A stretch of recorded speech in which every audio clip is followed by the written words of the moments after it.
Hello dear student, मैं ईश्वर्या राठौड़ आज के इस वीडियो लेक्चर में आपका स्वागत करती हूँ। आज का हमारा टॉपिक है जीरो ऑर्डर रिएक्शन।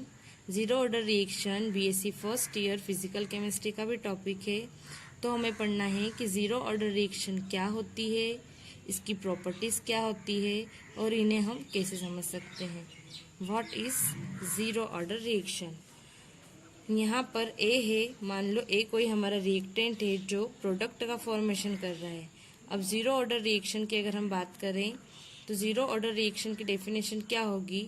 जो रिएक्टेंट का कंसंट्रेशन होता है वो जो पावर जीरो होती है उसके क्या होगा, डायरेक्टली प्रोपोर्शनल होगा। पावर जीरो के डायरेक्टली प्रोपोर्शनल होगी। It means zero order reaction क्या होगी, मतलब वे रिएक्शन जिनकी वेलोसिटी होगी जो वो रिएक्टेंट के कंसंट्रेशन पर डिपेंड नहीं करेगी।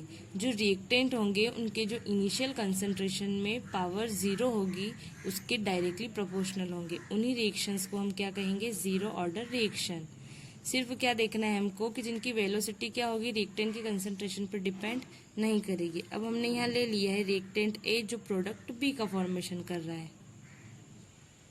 अब इसे हम सॉल्व करते हैं तो क्या हो जाएगा, D A upon D T. Rate of reaction के लिए डायरेक्टली प्रोपोर्शनल। हमने कहा था कि जो रिएक्टेंट होगा उसकी पावर की जो पावर होगी जीरो उसके डायरेक्टली प्रोपोर्शनल होगा। तो हमारी इक्वेशन बन जाएगी D A upon D T directly proportional ए की पावर जीरो।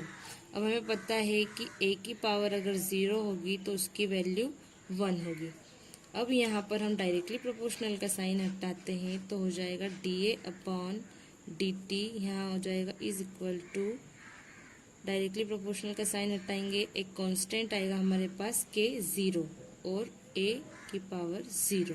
अब हमें पता है कि ए की पावर जीरो होगी तो वैल्यू वन हो जाएगी। इसकी प्लेस पे अगर हम वन करेंगे तो अगली नेक्स्ट स्टेप हो जाएगी हमारी D A upon D T equals to K zero.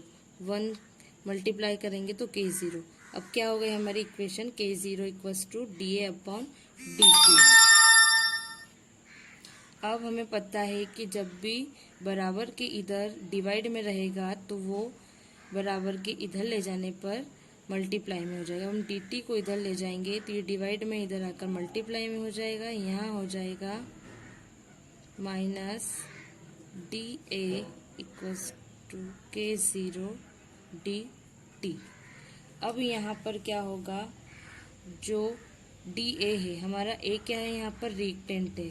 अब हमने जब इनिशियल कंसंट्रेशन का जो रिएक्टेंट का कंसंट्रेशन था इनिशियल, जब क्या होगा वो x हो जाएगा तो हम यहाँ पर क्या लिख सकते हैं, D X equals to K zero D T. या इस इक्वेशन को भी हम ऐसे लिख सकते हैं, D X upon D T equals to K zero. और नेक्स्ट इक्वेशन में कर देंगे D X equals to K zero D T. अब क्या हो जाएगा हमारे पास, D X equals to K zero D T. अब क्या करना है, मान लिया हमने इसको इक्वेशन फर्स्ट। अब इक्वेशन फर्स्ट का हमें क्या करना है, इंटीग्रेशन। इंटीग्रेशन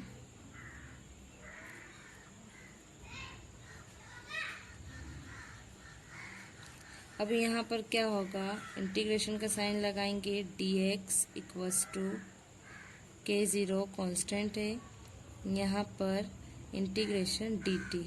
अब dx का इंटीग्रेशन करेंगे तो हमारे पास x आएगा एंड dt का इंटीग्रेशन करेंगे तो t आएगा।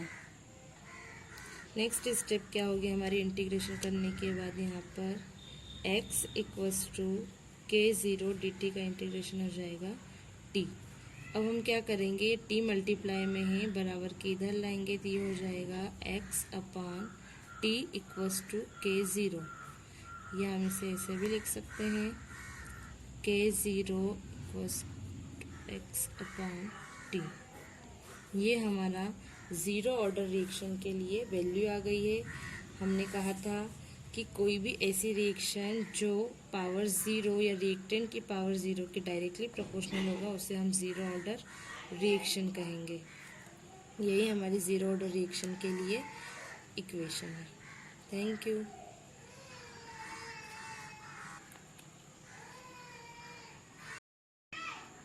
हेलो डियर स्टूडेंट, मैं ऐश्वर्या राठौड़ आज के इस वीडियो लेक्चर में आपका स्वागत करती हूँ। आज का हमारा टॉपिक है half life period for zero order reaction. हमने ज़ीरो ऑर्डर रिएक्शन पढ़ लिया है, अब हमें ज़ीरो ऑर्डर रिएक्शन का हाफ लाइफ पीरियड पढ़ना है। हाफ लाइफ पीरियड क्या होता है? हाफ लाइफ पीरियड की डेफिनेशन होती है the time needed for the reactant concentration to fall to 1/2 और its initial concentration. Half life period क्या होगा? किसी भी रिएक्शन में जो रिएक्टेंट होते हैं उनका जो इनिशियल कंसंट्रेशन होगा उसका हाफ या फिर इनिशियल कंसंट्रेशन के हाफ होने में जितना टाइम लगता है उसे हम क्या कहेंगे? Half life period. अब हाफ लाइफ पीरियड किसके लिए पढ़ रहे हैं? ज़ीरो ऑर्डर रिएक्शन के लिए। अब हाफ लाइफ जैसे मान लिया हमने ए हमारे पास क्या है? एक रिएक्टेंट है जो प्रोडक्ट का फॉर्मेशन कर रहा है। अब हाफ लाइफ कैसे देखेंगे हम? मान लो जो ए हमारा रिएक्टेंट है उसका इनिशियल कंसंट्रेशन है, उसमें जो 10 मोल्स प्रेजेंट है, ये 10 मोल्स रिएक्टेंट से प्रोडक्ट बनाएंगे तो जो 5 मोल्स होंगे वो क्या करेंगे? रिएक्टेंट से प्रोडक्ट का फॉर्मेशन करने में पार्टिसिपेट करेंगे। या 10 मोल्स है और स्टार्टिंग के 5 मोल्स क्या करते हैं? प्रोडक्ट का फॉर्मेशन कर लेते हैं। अब 10 में से जो 5 मोल्स में कन्वर्ट हो गए हैं तो इनके कन्वर्ट होने में जितना टाइम लगेगा उस टाइम को हम कहेंगे हाफ लाइफ पीरियड। हमें दिख रहा है कि 10 मोल्स, इसका हाफ हो गया है 5 मोल्स। आधे क्या हो गए हैं? प्रोडक्ट में फॉर्मेशन में चेंज हो गए हैं, प्रोडक्ट को फॉर्म करने में इनको क्या करा हमने? कन्वर्ट कर लिया 5 मोल्स को। इसीलिए इसे क्या कहेंगे इस टाइम? ये हो गया हमारा ज़ीरो ऑर्डर के लिए हाफ लाइफ पीरियड। अब हम पढ़ेंगे कि जो रिएक्टेंट ए है और प्रोडक्ट में चेंज होता है। अब ज़ीरो ऑर्डर रिएक्शन के लिए हाफ लाइफ पीरियड क्या होगा? यहाँ पर हमने मान लिया, अब हमने पहले ज़ीरो ऑर्डर रिएक्शन पढ़ ली। ज़ीरो ऑर्डर रिएक्शन के लिए हमारे पास जो इक्वेशन आई थी वो थी K = X/T। ये ज़ीरो ऑर्डर रिएक्शन के लिए हमारे पास वैल्यू आई थी। अब इसका हमको क्या करना है? हाफ लाइफ पीरियड पढ़ना है। अब क्या करना है हमको? हाफ लाइफ पीरियड पढ़ते हमें पता है कि जो टाइम होगा वो क्या हो जाएगा? हाफ हो जाएगा। और जो हमारा x क्या है? इनिशियल कंसंट्रेशन है। यहाँ t क्या है? टाइम। और k क्या था हमारा? कांस्टेंट। अब हमें टाइम को भी हाफ करना है और इनिशियल कंसंट्रेशन को भी हाफ करना है। तो क्या होगा? व्हेन x = हो जाएगा a हाफ एंड t = हो जाएगा t हाफ। अब x की वैल्यू और t की वैल्यू हमें इस इक्वेशन में पुट करना है। तो क्या हो जाएगा यहाँ पर? k = x की वैल्यू क्या है? a/ एंड t क्या है हमारा? t half. तो यहाँ क्या हो जाएगा? अब इसकी प्लेस पे हम रख देंगे t हाफ। हमारी इक्वेशन हो जाएगी k = a/2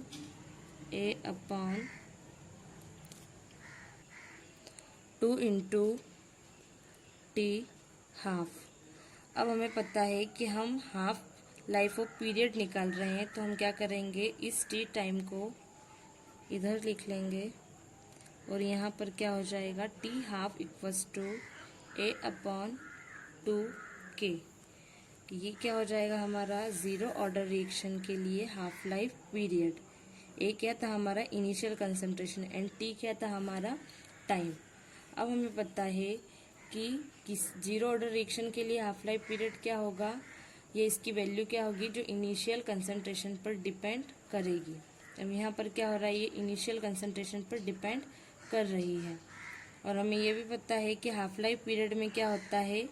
जो जैसे हमने यहाँ पढ़ा था कि 10 मोल्स थे और उन्होंने हाफ मीन्स 5 मोल्स को प्रोडक्ट कन्वर्ट करने में यूज़ कर लिया था, उसमें जितना टाइम लगा था वो था हाफ लाइफ पीरियड।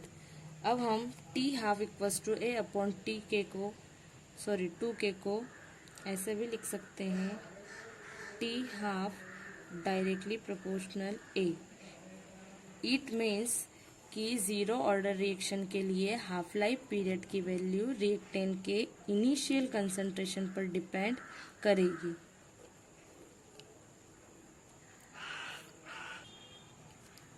एक बार फिर से हम देख लेते हैं जीरो ऑर्डर रिएक्शन के लिए हाफ लाइफ पीरियड क्या है। जो हमारे पास जीरो ऑर्डर रिएक्शन के लिए जो इक्वेशन आई थी वो थी K equals to X upon T.